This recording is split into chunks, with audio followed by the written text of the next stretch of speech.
রজব মাসের কিছু আমলের কথা রাসূল কয়ে গেছে। আল্লাহু আকবার। বলবো বলবো নাকি শুনবেন, শুনে চলে যাবেন? শুনবেন, শোনার পরে কি আমল করবেন ইনশাআল্লাহ? পারবেন তো ইনশাআল্লাহ? একটা তাকবীর দিয়ে প্রমাণ করবেন, বুঝবো আমি যে আপনারা করবেন। লিল্লাহি তাকবীর, করবেন তো ইনশাআল্লাহ? কি রকম এই নাম, এই মাসটার নাম হলো রজব। রজব শব্দের অর্থ হলো বদির। নাম কি? বদির। বদির বুঝেন কি? হাতকালা। বদির অর্থ কি? হাতকালা। এই রজব মাস যখন 30 দিন পার হয়ে যাবে, 29 দিন পার হয়ে যাবে, আমার আল্লাহর দরবারে চলে যাবে।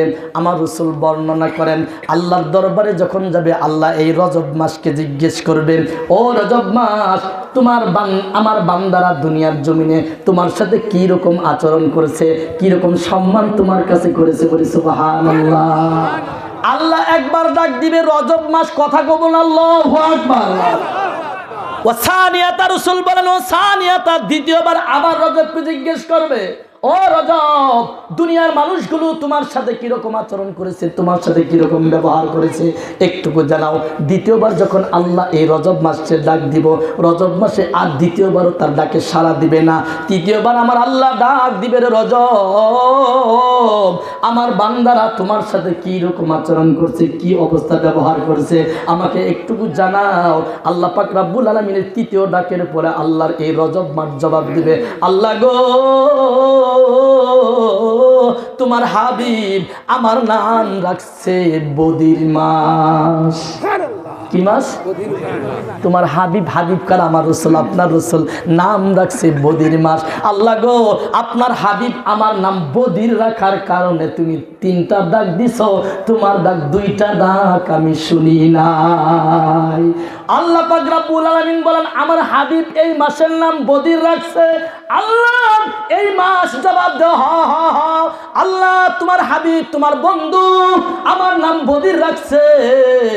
এই জন্যই তো তোমার বান্দা গুনাহ করছে, এই জন্যই তো তোমার বান্দা যত অন্যায় করছে, পাপ করছে, তোমার কোনো বান্দার অন্যায় গুনার পাপের কথা আমি শুনি নাই। সুবহানাল্লাহ। একটু জোরে বলা যাবে না? আল্লাহু আকবার। তোমার বান্দা যে অন্যায় করছে এটা আমি শুনি নাই। আল্লাহু আকবার। কো শুনো নাই? কো কি না আল্লাহ শুনি নাই। কেন শুনো নাই? আল্লাহ তোমার বন্ধু আমার নাম হাতকালা রাখছে, বদির রাখছে, এই জন্যই শুনি নাই। আমি এই কথা কেন বললাম, বর্ণনা কেন বললাম? আমার আল্লাহ কোরআনে কয়, ওয়াকুরআনাল ফাজরি, ইন্না কুরআনাল ফাজরি কানা মাশহুদা।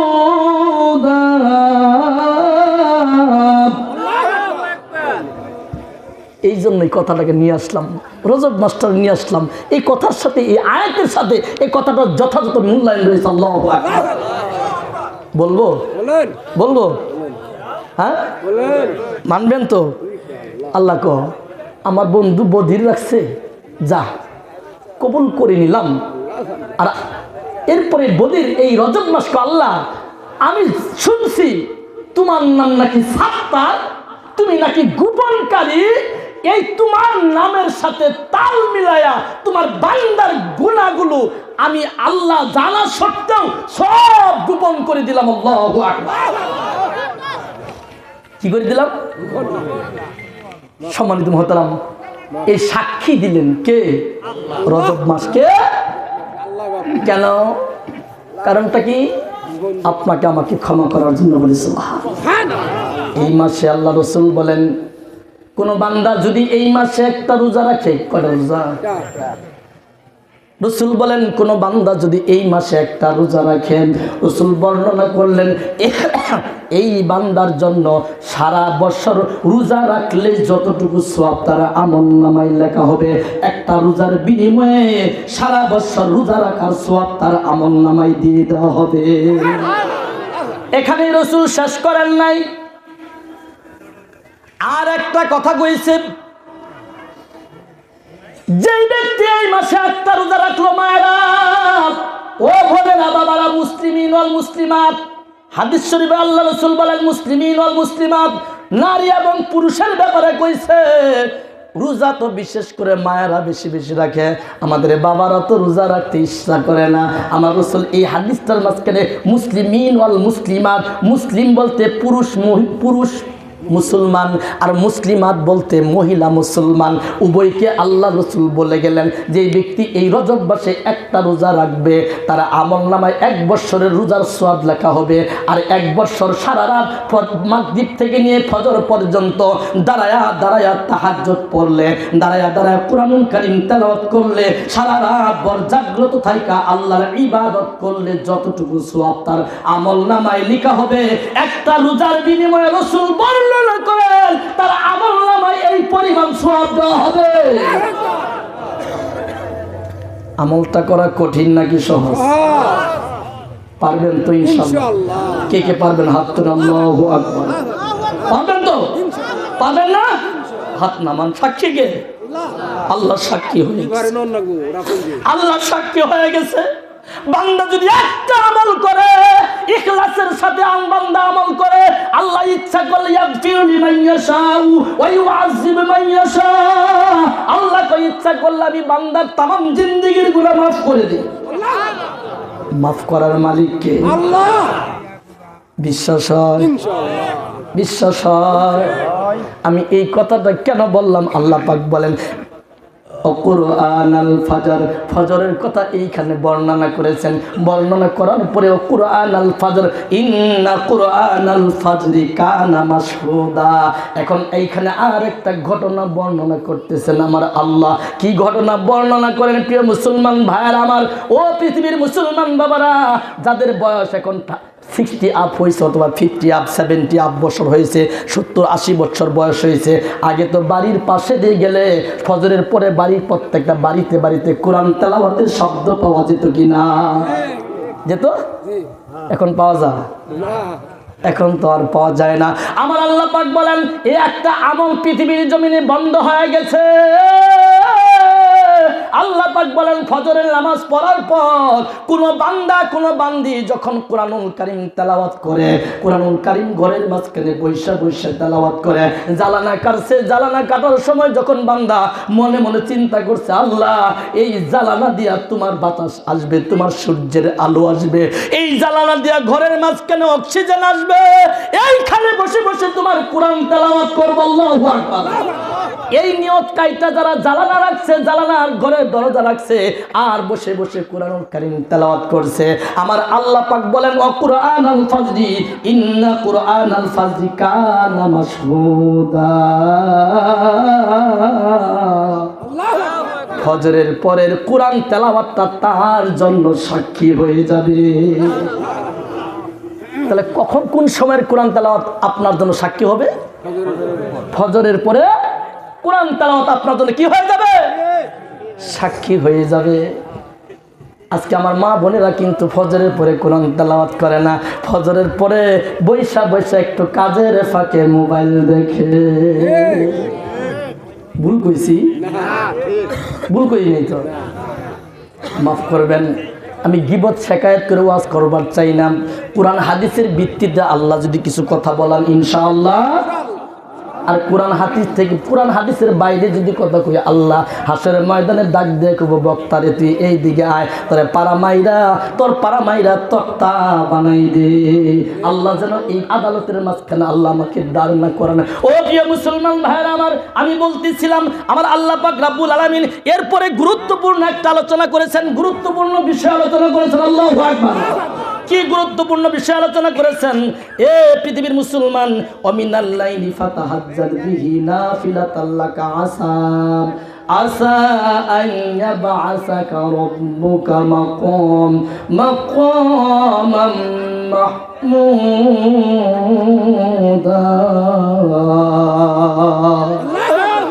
এইখানে আরেকটা গুরুত্বপূর্ণ বিষয় আলোচনা করেছেন, আর একটা নামাজের কথা বলছেন, অমিনাল লাইলি ফাতাহাজ্জাদ বিহি, তাহাজ্জুদ নামাজের কথা এই আয়াতের মাঝখানে বর্ণনা করেছেন। আল্লাহু আকবার।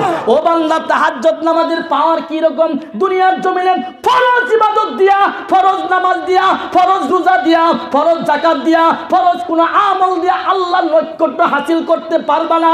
আল্লাহর ওলি যদি হতে চাও, আল্লাহর বন্ধু যদি হতে চাও, রাসূলের বন্ধু যদি হতে চাও, রাসূলের আশিক যদি হতে চাও, তোমার কাজ হলো তাহাজ্জুদ পড়তে হবে।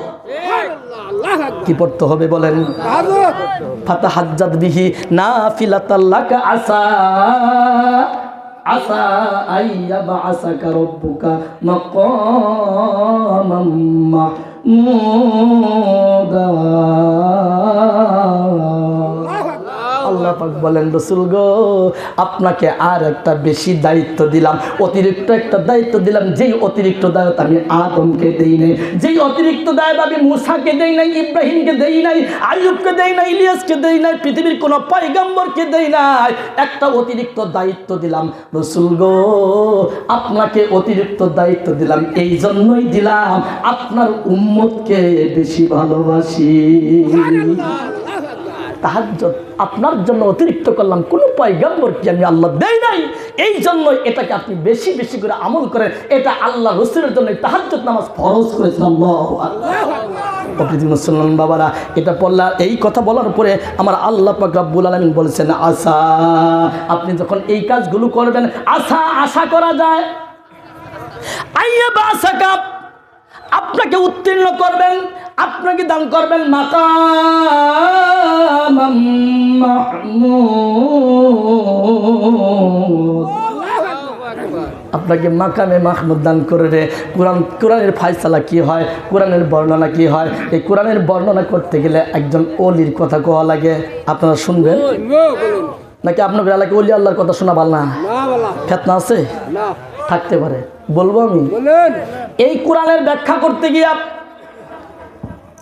একজন হাফিজুল কোরআন, সুন্দর তার তেলাওয়াত, এত সুন্দর তেলাওয়াত করলে মনে হয় আসমান থেকে রহমত ঝরঝর করে পড়তেছে। কোরআনের মজা কতটুকু, মুজিজার পাওয়ার কতটুকু। এই হাফিজুল কোরআন অনেক দিন হয়ে যা, 6 মাস হয়ে যা, পেটের ব্যথা কমে না। কয় মাস? 6 মাস হয়ে যা, পেটের ব্যথা কমে না। অনেক চিকিৎসা, অনেক ডাক্তার, অনেক প্রেসক্রিপশন, অনেক ট্যাবলেট, অনেক কিছু করেছেন, কিন্তু পেটের ব্যথা ভালো হয় না। ভালো না হওয়ার পরিপ্রেক্ষিতে এই হাফিজুল কোরআন রাস্তা দিয়ে যা,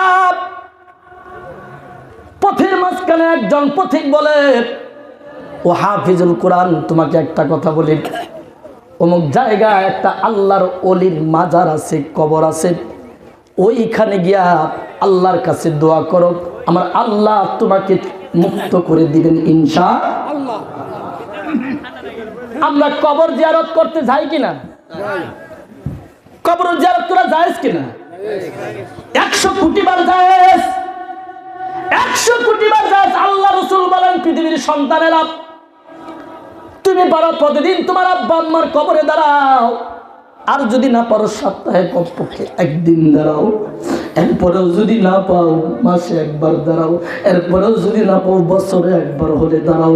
আল্লাহ রাসূল বারবার এই কথা বলেছেন। কেন বলেছেন? কোন সন্তান যখন তার মায়ের জন্য 2খানা হাত তুলে, তার বাবার জন্য 2খানা হাত তুলে চোখের পানি ছেড়ে দেয়, আমার রাসূল বর্ণনা করলেন, বান্দার চোখের পানি নাকের ডগার আসার আগে তার আব্বা আম্মাকে মাফ করে দেয়।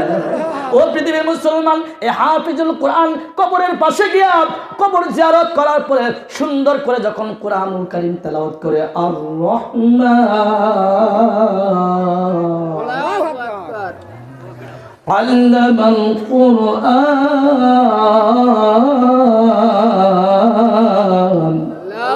এমন সুন্দর করে যখন কোরআনুল কারীম তেলাওয়াত করে, কোরআনুল কারীম তেলাওয়াত করার পরে, শেষ করার পরে সূরাতুল ফাতিহা থেকে শুরু করে সূরাতুন নাস পর্যন্ত সম্পূর্ণ কোরআনুল কারীম তেলাওয়াত করেছে। কোরআনুল কারীম তেলাওয়াত করার পরে আল্লাহর এই হাফিজুল কোরআন কয়, ও আল্লাহর ওলি, মুসলমান হিসেবে জানি আল্লাহর ওলিরা মরে না।